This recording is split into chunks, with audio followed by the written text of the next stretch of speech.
Hey, thank you for your comment. Yes, and I spoke about this in the previous video. Yes, kids with auditory processing disorders, we should also expect them to pay attention, and so that teachers and parents don't have to repeat themselves throughout the day. But this is what I said about that. When I've taught kids who had auditory processing disorders or issues, and what I would do is, if they ask me to repeat the directions, then I would ask them, what do you think I said? So it makes their brain is going to kick into gear, and they're going to recall what happened a minute ago. They're going to dig in there and find it, and this is what I saw happen after me using this strategy a few times. They would go back and tell me what they think I heard. So the way that I teach and coach, I'm always putting kids in the driver's seat. I'm always getting them to think. I'm always getting them to stretch and find it. You understand? Even if I'm teaching them how to read a word, I don't ever tell them. I don't read it for them.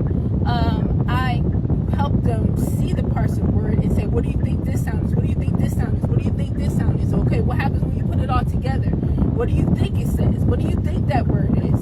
You know, and with math, like, how do you think we solve this problem? I don't teach first. I don't tell them how first.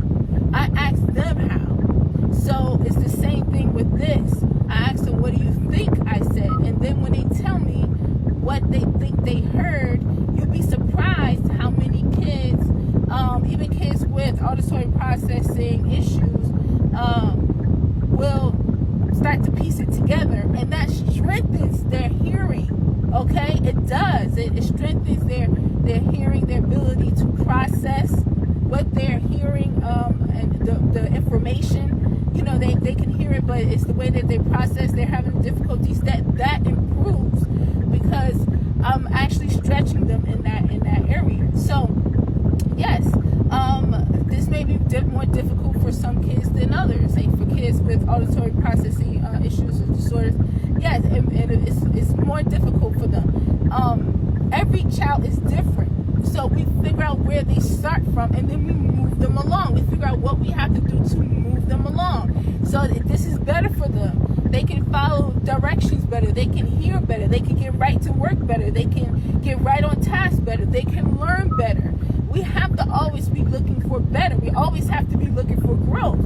How are we going to get from here to here with our children? So yes, thank you so much for your comment.